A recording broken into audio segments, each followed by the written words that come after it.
कि अगर उनके यहाँ पे कोई कहे कि भाई 3 और शौहर तुम्हारे साथ रहेंगे एक छत के नीचे, या यहाँ पे कभी अब मौलाना दिखाई दे रहे हैं, इनसे भी पूछेगा, तो क्या ये तैयार होंगे कि एक बीवी और 3 शौहर इनके साथ और एक छत के नीचे रहें?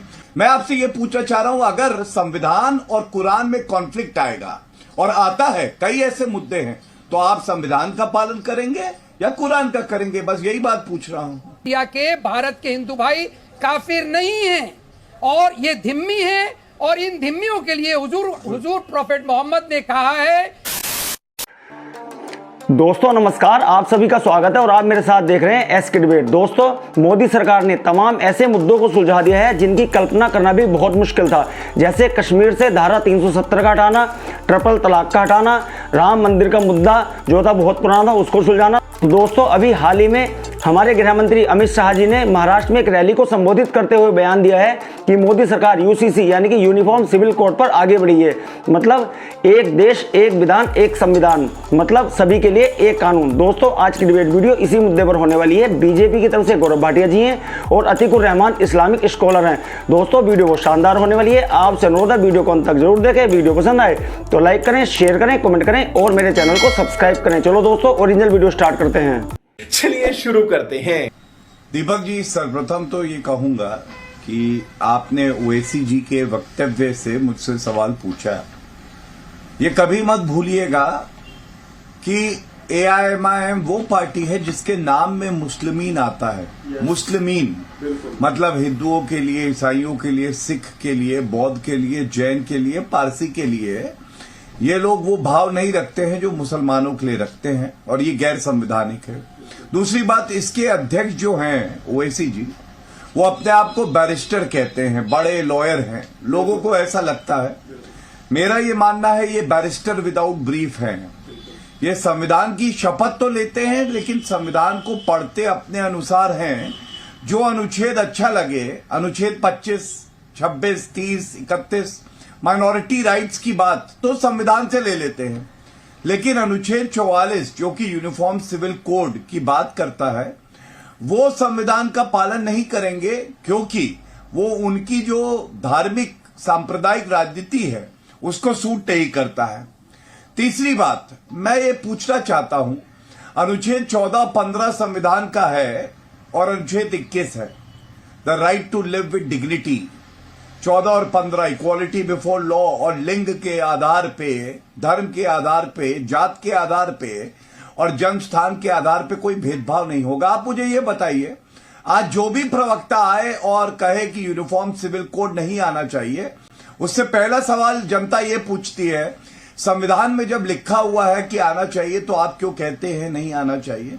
क्या आप संविधान को सर्वोपरि नहीं मानते? दूसरी बात, अगर एक औरत को आप कहते हैं कि वो 3 और औरतें के साथ रहे और शौहर एक होगा, यहां पे अभी आपने बताया कि एआईएमआईएम के प्रवक्ता आएंगे, उनसे पूछेगा कि अगर उनके यहां पे कोई कहे कि भाई 3 और शौहर तुम्हारे साथ रहेंगे एक छत के नीचे, या यहां पे कभी अब मौलाना दिखाई दे रहे हैं, इनसे भी पूछेगा, तो क्या ये तैयार होंगे कि एक बीवी और 3 शौहर इनके साथ और एक छत के नीचे रहें? उसके अलावा जब जायदाद का बंटवारा होता है तो ऐसा क्यों है कि अगर कोई पुरुष हो और महिला हो उसके अलग अलग हिस्से बने? मैं समझता हूं समानता का अधिकार है।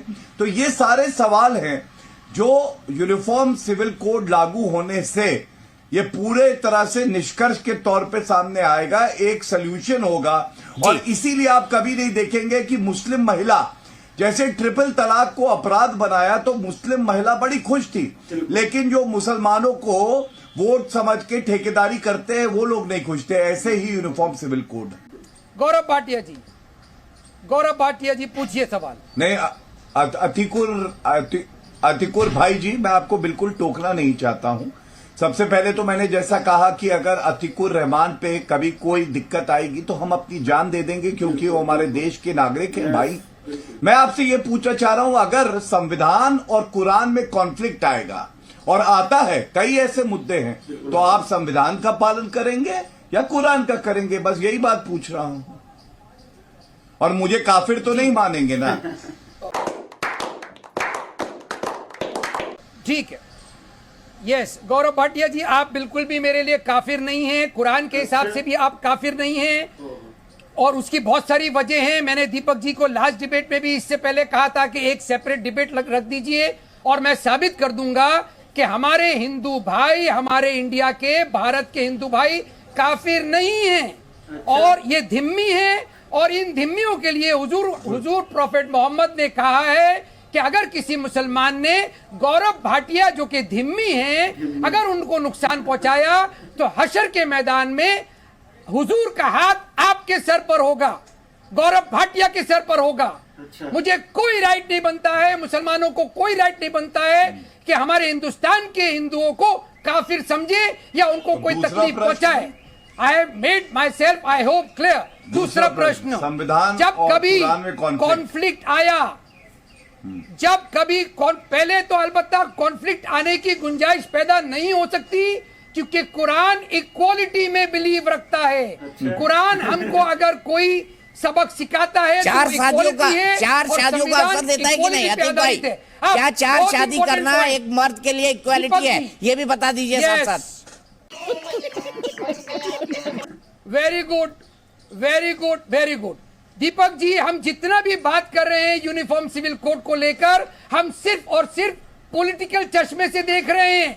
सुप्रीम कोर्ट ने सिर्फ एक बात कही है हमको, यूनिफॉर्म सिविल कोड इसीलिए आना चाहिए कि हमारे धार्मिक लोग धर्मों के आधार पर, कुरान के आधार पर, शास्त्रों के आधार पर हमारी महिलाओं को पीड़ित करते हैं, उसे ना हो पाएगा। और जहां पीड़ा होगी वहां इनइक्वालिटी होगी, और इनइक्वालिटी को हमको उखाड़ के फेंकना है। कोई धर्म और कोई शास्त्र, कोई कुरान इनइक्वालिटी बर्दाश्त नहीं कर सकता। और यूनिफॉर्म सिविल कोड तो फिर चार शादियां क्यों होती है? क्या चार शादी एक मर्द की करना इक्वालिटी है? नहीं, वो नहीं, एक और है, फिर एक। अरे कहना क्या चाहते हो? देखा दोस्तों वीडियो में, गौरव भाटिया जी से जब एआईएम के लिए पूछा गया तो उन्होंने बोला कि ये वो पार्टी है जिसके नाम में मुस्लिमीन आता है। ये पार्टी दलित, हिंदू, सिख, ईसाई के लिए वो भाव नहीं रखती जो मुसलमान के लिए रखती है। दोस्तों, जब गौरव भाटिया जी ने अतीकुर रहमान से पूछा कि अगर संविधान और कुरान में कॉन्फ्लिक्ट आएगा तो आप किसके साथ हैं, क्या मैं आपके लिए काफिर हूं, तो अतीकुर रहमान ने बोला कि मेरे लिए दोनों बराबर हैं, संविधान भी और कुरान भी, और आप मेरे लिए काफिर नहीं है, आप मेरे लिए धिम्मी हैं। दोस्तों, आपका क्या कहना है? क्या यूसीसी आना चाहिए या नहीं? कमेंट सेक्शन में कमेंट करके बताएं, और अगर वीडियो पसंद आई हो तो लाइक करें, शेयर करें, कमेंट करें, और मेरे चैनल को सब्सक्राइब करें। चलो दोस्तों, मिलते हैं अगली वीडियो में। जय हिंद, वंदे मातरम, जय श्री राम।